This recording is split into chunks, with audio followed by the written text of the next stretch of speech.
one of the biggest questions I get all the time is, well, how much does an adoption cost? It really does vary, mostly between country and between countries. Usually the country, the price is going to be pretty much the same when you go through a process. When you decide you're going to pay a certain amount, but then there's also sometimes there's unforeseen, things that come up, changes, and then I think some people forget about the actual travel. Like, you're gonna actually have to go to this country maybe once a month, maybe twice, maybe 3 times, and so those are things you need to consider. And obviously, I wish it was free. I wish I could work for free. I wish that these other countries weren't asking for money here and asking money over there. And that's where most of the expenses come from government fees. And sometimes they're not the thing even is fees. like, it's not, but the thing is like, well, and I can talk about that, but it really, it costs a lot of money, but it gets broken down to a lot of people. And so, I mean, like Haiti doesn't have a lot of money, so in order to get a birth certificate from a government agency, to get a birth certificate costs like $100 because it has to be handwritten at a government agency. So, I mean, really, truly, and to get a passport is $250. So, I think when people are asking about adoption, a big question is, how much does it cost? How can you afford that? It just seems a little overwhelming. And I know our agency right up front gave us a packet with a breakdown of each individual. How much is it going to cost to do the home study and process that? The next step, you have to do this, and this is going to be the cost of it. So I try to tell people that it is expensive, but your agency can give you a breakdown. Yeah, I mean, we break down every dime. Yeah, and you can bite that into manageable chunks, and you can do fundraisers in between to come up with your next chunk of money. Well, I mean, we have grants, and and really over 2 years the money's due in Haiti, so. But a big thing, you have to remember your travel expenses, because that isn't included in that list, because that's a variable. Well, I mean, it's on there, it says travel approximately, right. But. Yeah. So but there are grants. Sometimes they're pretty limited, and I think sometimes people even don't want to do them because it's only like $2,000 or something like that. But go for it. If somebody's going to give you any portion of that money to help you to do this, then do it. There's loans. Some banks will do loans specifically for adoption. Some corporations have adoption matching proceedings. So. It may not be common, but there are avenues in a lot of different unexpected ask your places. employer, find out. I've had several of my clients say that at the end of their adoption, they'll give you like $2,000, adoption expenses or whatever. But sometimes it's your insurance, actually, even too. Your insurance will pay out some money depending on the state you live in and how it's being regulated and stuff. But yeah, it can be a really big expense, but like you said, sometimes it's spread out, and for the most part, this is what it's going to be. Yeah, from my experience, nothing was a surprise. Nothing was, and by the way, now you have to pay this. If you are with a reputable agency, it's all spelled out for you up front, and sometimes there are fee increases, or a particular country changes the fee, or makes it a little more expensive in a certain area. But for the most part, if you're with a reputable company, it's all laid out for you. There are no surprises. Yeah. And so you can anticipate what to expect and the money that's going to be coming at particular times. Yeah, and I have a lot of thoughts about the money. It's really overwhelming. When we started in Russia, we, wrote out how much it was going to cost, and it was almost $60,000, and we certainly did not have $60,000, and you just do a little bit at a time.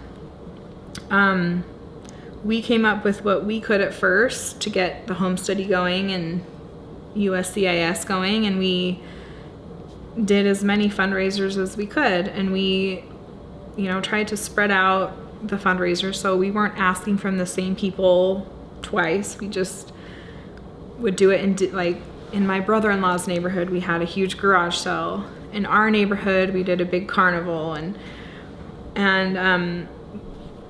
people were really nice. I think it helps to educate them, why you're doing what you're doing, and that these kids deserve a family just like anyone else deserves a family. And people were really generous with us, but every penny we earned, we spent $30,000 in Russia, and we all know how that ended. So starting again in China was really scary because we had tapped ourselves out. Like, we had nothing to give, but I've been involved in this community for 2 years now. I've met hundreds of adoptive families, and never once has funding stopped an adoption. They always, the money comes to them, or they figure out a way.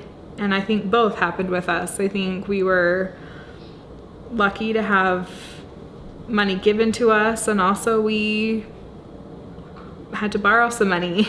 And it's so, I just think But if you break it down in manageable chunks, it doesn't seem as overwhelming. And it's not all due at once. It's not all due up front. And I think that's what scares a lot of people, is they think, oh my gosh, this is going to be $25,000, $60,000, but it's due in chunks. It's due in chunks, and you have to break it down and bite it off into manageable. The other thing that bothers me about the funding is a lot of people say, oh, you bought a child. And the thing is it is spread. Like, you're paying, like people said, is Russia going to give you a refund? Well, no, because we didn't give Russia any money. It all went to the agency and to the social worker and to people translating the documents and submitting, and we traveled, and it just, It's not just it going adds to up. one You're not person. just paying the orphanage for a baby. You're actually paying people for The paperwork. the and paperwork process. and yeah. But when you give birth to a baby, truthfully, because my daughter just had a baby, and even with insurance, with insurance, we were looking at her bill, and giving birth was $20,000. Yeah.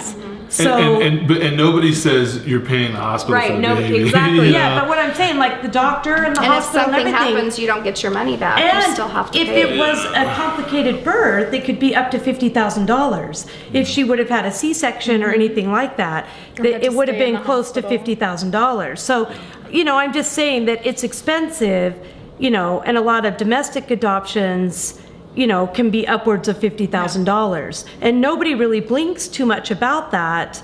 But when it's an international adoption, well, I'm just saying a lot of the times, As an adoptive parent and a caseworker, I think I have, it's kind of an interesting perspective that I have on it, because obviously as an adoptive parent, I would love it for all to be, free. And even as a worker, I would love to work for free. We had a failed adoption here in the United States. And we ended up having to pay the attorney for the work they did. And that was hard to write that check. But when I think about, I'm having people do work. People are doing work. And whether we feel like the work they're doing is, worth the money that we're giving them, sometimes, especially in some of the countries we're working in, you wonder, where this money is actually going. But it is what it is. That's the fee. And if you look at it that way, and I think we as adoptive parents and adoption workers, we're the ones that are going to have to change that view of how much did you pay for the child. Because even sometimes I hear adoptive parents talk about it like that. They don't say we bought this child or anything, but they talk about the money in a way that just doesn't help people to understand that you're paying for services, you're paying for people to do work so that you can get That's this another child. thing you need to educate yourself about, because I'm shocked at the questions that people ask, and I know that they're curious, but we did have to educate ourselves during the process. When I get asked a certain question, how am I going to respond? Because some people can be curious, sometimes it's offensive, sometimes it's none of their business, but you have to be prepared with how you're going to answer certain questions. And a lot of people do question the finances of the whole thing. Well, the more time I spend in Haiti, and I see what it takes for a person to drive around in that country and spend all day long to get a document, and I see the time they're spending to go and get it, and I see that they have to hand write out a birth certificate, and it takes them all week to go and get that and stand at a judge's office day after day after day after day to get it stamped and sealed and signed, and it took them all week to get it, and they only spent $100 to get it. An attorney here would charge us $5,000 to get it. Yeah, if it had, yeah. If It's he had to easier spend do that here kind of maybe, time. But the time. that But you if he spend, would have yeah. spent that amount of time, but while I'm there in that country and I see what it takes them to get one document, I understand a little bit more where the money went. Yeah, I think educating yourself about what you're paying And for to feed the children. helps I you. mean, we're paying that. Yeah. We're paying. Yeah, the orphanage fees pay for to take care of the children, and you know. Yeah. And so when you break it down, when you realize why you're paying what you're paying, some of it won't all make sense, but a lot of it will make sense, and it will be less burdensome. Yeah. I think. Yeah.